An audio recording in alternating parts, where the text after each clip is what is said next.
Because some people might think that if I'm in a church where there are very many people who are very rich, maybe the tithes are a lot of money and all that, and people can buy a car for the pastor instantly and all that. People might think that I like to work with young people. That's where the investment is. And today, when we hear of teen pregnancies, when we hear of God in terms of in charge, and when they go to church, it's like to go and it's you wear your best and you go to church, it's good, and then you get out and you have more or less got out with nothing. So again, that is really something that I appreciate of you. I appreciate of what I'm told happens here. And I know that where it happens a lot, those people will make a difference. I work with Amos, and sometimes people were asking, how come he's different? Even before I knew that he was from here. How come he's different?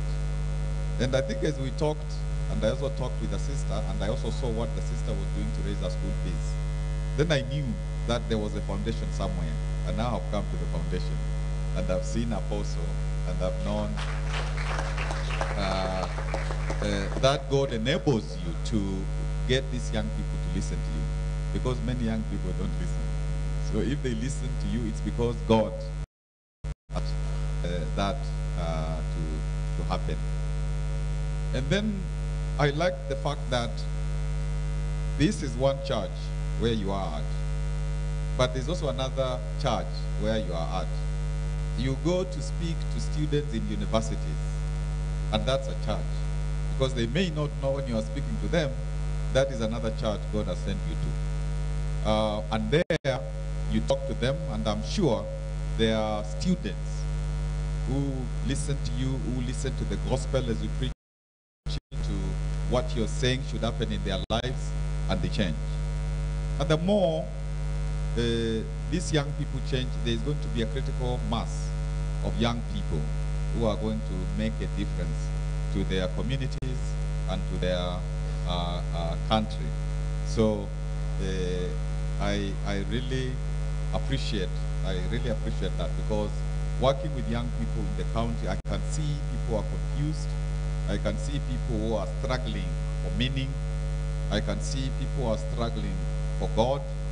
And when, therefore, you meet a person who is doing that, you are encouraged and you know that there is a future for these young people. And there's a paradigm, there's a model of how these young people can be reached, so that we don't just despair. When we hear of Ambira boys, we kind of despair. We shouldn't despair, because there's a God who can lift even Ambira boys and all those boys on the continent. In First Peter, 9, we are told that when people listen to God and when they follow God's commandments, they are a royal priesthood. And indeed, this is something that is in Hebrews, even Exodus, even Revelations.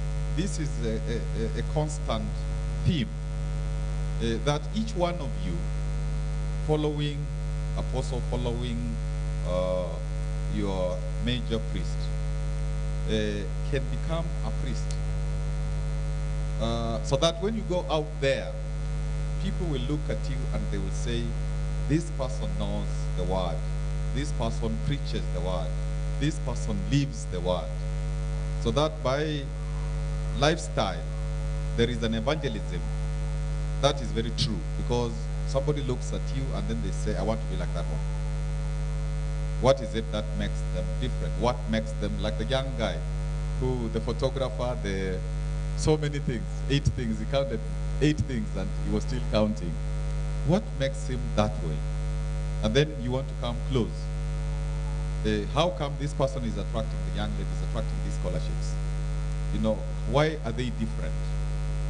So that therefore, here, and sometimes even you might think you're few, but here, a priesthood can be raised, a holy nation, part of a holy nation, a priesthood, can be raised so that when you go out there, you speak for God, and people are influenced by you. And it is my prayer that in this church where you want to change the whole world, that will come to pass, and it will pass by each one of you being part of that royal priesthood through apostle, through mom, because that is what the word says. So apostle, at some point, I will now come with proper announcement, because today I just want to come and worship like everybody else. I didn't really, but I will come with also young people from Makueni. I will also come with young people from Makueni, and I like the children, because you can look at them and you can see the confidence. You can see the confidence. And even I watched when the cake was here. Sometimes young children want very quickly to eat the cake, but you saw discipline. They were not wanting. They knew it was not the time.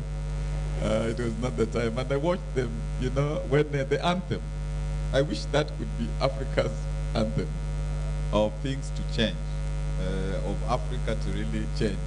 And I saw them, you know, I saw them marching, and sometimes church can be very formal, and that puts people off. But church also needs to reflect your life, how you do, so that you're comfortable in church. And when you're talking in confidence. You don't think that you're in the wrong place waiting for the 2 hours to end. And church is a part of our lives. And actually, our lives should be church throughout our lives. And I have been told you will live to be 100 plus, and I also pray that I'll live to be 100 plus.